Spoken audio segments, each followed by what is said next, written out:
పార్టీని ప్రభుత్వాన్ని సమన్వయం చేయాల్సినటువంటి పరిస్థితి ఉంది. ఇప్పుడు మీకు ప్రభుత్వం పైన కూడా ఆరోపణలు వస్తా ఉన్నాయి ప్రతిపక్షాల నుంచి. ఇప్పుడు అవినీతి ఆరోపణలు కావచ్చు, ఇప్పుడు ఈరోజు పొంగులేటి శ్రీనివాసరెడ్డి నివాసం పైన ఆ కార్యాలయం పైన దాడులు కావచ్చు, వీటిని ఎట్లా మీరు పార్టీ ప్రెసిడెంట్గా ఎట్లా ప్రొటెక్ట్ చేస్తారు, ఏం చేస్తారు? పొంగులేటి మీద ఈడి దాడులు గత 10 ఏళ్లుగా కేంద్రంలో ఉన్నటువంటి ఫ్యాసిస్ట్ ప్రభుత్వము కక్షపూరితంగా చేస్తున్న కార్యక్రమం. ప్రజలు తెలుసుకోవాల్సింది మోడీ అమిత్ షా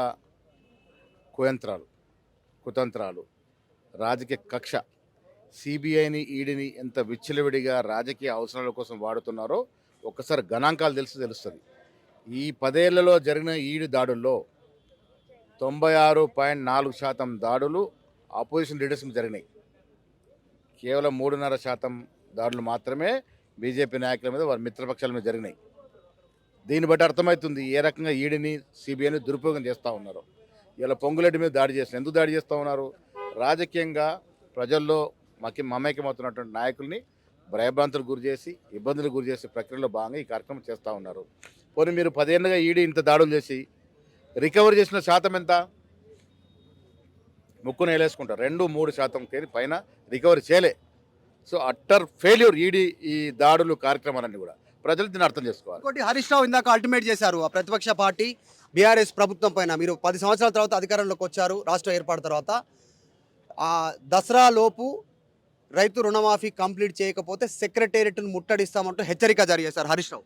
మొదటగా రైతు రుణమాఫీ చేయకపోతే రాజీనామా చేస్తాను. దాని మీద ఫస్ట్ తీయమని చెప్పండి. రుణమాఫీ 18,000 కోట్లు బ్యాంకులో వేసాము, దాని మీద స్పష్టత ఇవ్వాలి కదా. ఆయన రాజీనామా చేస్తాడు, ఎందుకు తోకముడిచినాడు? ఇంకా ఆయన మాట్లాడే మాటలకి ప్రజలు విశ్వసిస్తారని అనుకోవట్లేదు. మీరు పార్టీ ప్రెసిడెంట్ అయిన తర్వాత ప్రతిపక్షం నుంచి వచ్చినటువంటి మొట్టమొదటి సవాల్ వాళ్ళు చేస్తూ ఉన్నారు, చేయండి లేకపోతే సెక్రటేరియట్ ముట్టడి అనేటువంటిది. పార్టీ ప్రెసిడెంట్ తర్వాత మీరు ఎట్లా పార్టీ ప్రెసిడెంట్? మిమ్మల్ని విశ్వసించే పరిస్థితి లేరు. మీరు డిబేట్కి మేము సిద్ధం. హరీష్ రావు గారు రమ్మంటున్నా. 10 ఏళ్లలో మీరు రైతులకు చేసిన రుణమాఫీ అమౌంట్ ఎంత? మేము 9 నెలల్లో ఇచ్చినటువంటి రుణమాఫీ ఎంత? ప్రజలు ఈ వ్యత్యాసం గురి చేసుకుని సరిపోతుంది. దఫాలుగా ఇచ్చినట్టు రుణమాఫీ మేము 9 నెలలు ఇచ్చిన రుణమాఫీ కన్నా చాలా తక్కువ ఉంది. సో దాన్ని బట్టి అర్థమైంది రుణమాఫీలో మేము విజయవంతం అయ్యాము. అక్కడక్కడ టెక్నికల్ సమస్యలు ఉంటాయి, అవి కూడా త్వరలో సమస్యపోతాయి. హరీష్ రావు క్వశ్చన్లో పసన లేదు. 18,000 కోట్లు మేము రిలీజ్ చేస్తున్నాం ఆల్రెడీ. నేను హరీష్ రావు గారు మళ్ళీ అడుగుతా ఉన్నా, మీరే స్పష్టత ఇవ్వండి. 9 మాసాల్లో మేము ఇచ్చినటువంటి విడుదల చేసిన నిధులు ఎంత? రుణమాఫీ విషయంలో మీరు 10 ఏళ్ళు పాలించినటువంటి సమయంలో విడుదల చేసిన నిధులు ఎంత? ఈ రెండింటిని వారే క్లారిటీ ఇవ్వని అడుగుతా ఉన్నాను. ఇది ప్రజాపాలన పేరిట మంత్రులు గాంధీ భవన్ చేరుకుంటున్నారు సమస్యల పరిష్కారం కోసం వచ్చినటువంటి వారిని. ఎందుకంటే మిగతా పైరవీల కోసం రాకండి, సమస్యల కోసం రండి.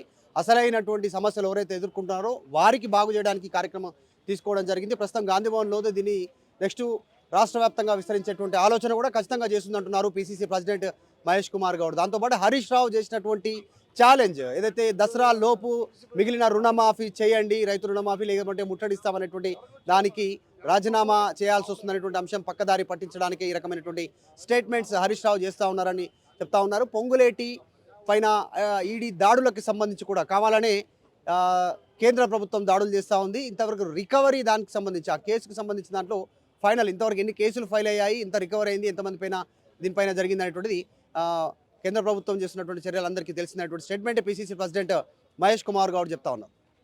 వీడియో జర్నలిస్ట్ శివతో మధు మల్కేడికర్, గాంధీ భవన్. మరిన్ని వీడియోస్ కోసం ఛానల్ ని సబ్స్క్రైబ్ చేయండి. లేటెస్ట్ అప్డేట్స్ కోసం వాట్సాప్ ఛానల్ ని ఫాలో చేయండి. అండ్ లింక్ డిస్క్రిప్షన్ లో ఉంది.